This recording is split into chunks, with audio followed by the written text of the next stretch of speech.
स्वाति मालिवाल जो है आज वही चर्चा का विषय बनी हुई है। और सब विषय भी कैसे नहीं बनेंगे, वो अपनी सीएम जो आम आदमी पार्टी के जो सीएम अरविंद केजरीवाल जी हैं वो उनके मिलने जाती हैं उनके हाउस में, और उनके हाउस में उनको मिलने जाती हैं और उनको मिलने नहीं दिया जाता, बल्कि सीएम हाउस में उनकी पिटाई कर दी जाती है। वो ये आरोप लगाते हैं और 3 दिन तक वो कुछ नहीं कहते हैं। वो कहते हैं कि जो हमारे सीएम हैं वो कोई एक्शन लेंगे, लेकिन जब उनको रात में पता चलता है कि जिन्होंने उनके ऊपर अभद्रता किया वो उनके साथ घूम रहे हैं। जो विभव कुमार जी हैं उन्होंने उनके साथ काफ़ी अभद्रता की है और पिटाई का उन पर आरोप लगाया है, लेकिन 3 दिन तक जब कोई एक्शन नहीं हुआ तब वो पुलिस में जाते हैं, अपनी कंप्लेंट दर्ज करती हैं, अपना मेडिकल करवाते हैं और मेडिकल में उनकी पिटाई की पुष्टि होती है। उसके बाद पुलिस एक्शन में आती है और वैभव कुमार को गिरफ्तार करती है, अरेस्ट करती है। लेकिन आम आदमी पार्टी जो पूरी दिल्ली में सुरक्षा का जुम्मा लेती है, जो कहते हैं हमारी बसों में माताओं बहनों को कोई आंख उठा के नहीं देख सकता है, और खुद वो अपनी सांसद की पिटवाई करवाते हैं अपनी ही हाउस में। तो मैं उसी पे यहाँ पे कुछ हमारी बहनें उनसे पूछना चाहता हूँ कि दिल्ली कितनी सुरक्षित है केजरीवाल जी की सरकार में। दिल्ली बिल्कुल भी सुरक्षित नहीं है केजरीवाल के राज में। इससे आप अंदाज़ा लगा सकते हैं कि वो कोई स्वाति मालिवाल जी है, वो उन्हीं की पार्टी की राज्यसभा से एमपी है।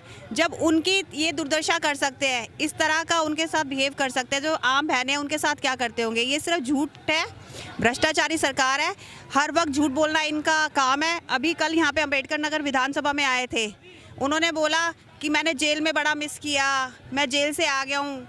सारे झूठ बोले कि 500 स्कूल खुलवा दिया है, क्लिनिक मोहल्ला खुले हुए हैं, लेकिन आप उनसे तो पूछिए कि 500 स्कूल एड्रेस तो बताए कहाँ पे खुले हैं 500। और जेल में वो किस लिए गए थे, कोई स्वतंत्रता सेनानी तो है नहीं, वो कोई अच्छा काम करके कि जेल में उनको ज़बरदस्ती डाला हो। यहाँ पे लोगों का कहना है कि वो स्वतंत्रता सेनानी नहीं है, लेकिन जो 500 स्कूल का वो दावा करते हैं, वो 500 स्कूल को उन्होंने अपनी वेबसाइट पे कहीं भी नहीं डाला और कहीं भी उनका एड्रेस नहीं दिया। शराब नीति की वजह से, किसी अच्छे काम के लिए नहीं गए थे, शराब नीति की घर बर्बाद कर दी है लोगों का। तो वो तो कहते हैं कि दिल्ली में मैंने पूरी सुरक्षा महिलाओं को बहनों को दे रखी है। आप खुद ही अंदाजा लगाइए कैसी सुरक्षा है। अगर इसे सुरक्षा कहते हैं तो आज सुरक्षा क्या होगी। अगर उनके राजमहल में एक महिला की ये दुर्दशा है तो बताइए कि इसे सुरक्षा कहोगे क्या आप, या उन्होंने सुरक्षा की परिभाषा ही बदल दी है। सिर्फ झूठ और झूठ और झूठ। केजरीवाल जी झूठ के अलावा और कुछ नहीं बोलते हैं। तो जो 10 गारंटी भी लेके चल रहे हैं उसमें कोई सच्चाई है? कोई सच्चाई नहीं है, हमें तो उनमें कोई सच्चाई नजर नहीं आती है सिवाय झूठ के।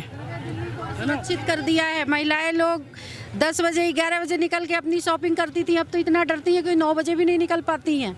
ऐसा सुरक्षित कर दिया, जगह जगह पे शराबे की दुकानें खोल खोल करके। देवली में 2 ठेके, पहले एक खुला हुआ था, अब 2 ठेके खुले हुए। इतनी भीड़ रहती है कि बहन बेटियां निकलने से डरती है बिल्कुल। वो उन्होंने दिल्ली में एमसीडी का दावा किया था कि अगर हमें एमसीडी दोगे तो हम पूरी दिल्ली को बिल्कुल पेरिस बना देंगे, साफ सुथरी बना देंगे। इसमें आप क्या देखते हैं? पेरिस की बात है, नर्क बनाया दिल्ली को। अभी मैं एंड्रूजगंज से आ रही थी, हमने तो नहीं बोला कि केजरीवाल जी को कि आप फ्री कीजिए।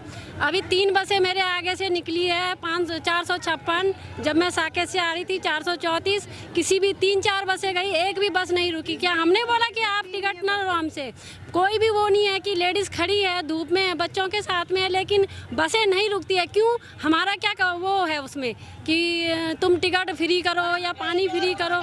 अभी मेरी बेटी का CUET का एग्ज़ाम था छावला कैंप में, गवर्नमेंट स्कूल है, स्कूल में बिल्कुल भी मैनेजमेंट इतना गंदा था, पूछो मत। ना पानी दिया गया, पानी भी लास्ट में दिया गया, और वहाँ पे ना पंखे लगे हुए थे।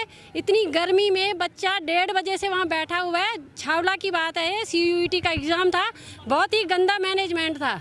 तो मैं तो बिल्कुल सेटिस्फाई नहीं हूँ, बिल्कुल भी नहीं। मैं एक ऐसी सरकार चाहती हूँ कि जहाँ बहू बेटियाँ बहनें सब, स्कूलों की स्थिति, हॉस्पिटल सब अच्छे हों बस।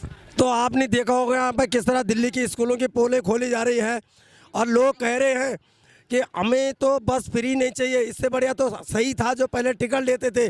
जब लेडीज़ को देखते हैं बस ड्राइवर तो सीधे निकल जाते हैं और बस को रोकते नहीं है, न कहीं बस स्टैंड है। और हमारे साथ छोटे छोटे बच्चे होते हैं, लेकिन लेडीज़ को देखते ही बस वाले निकल जाते हैं और बस में बैठाते नहीं हैं।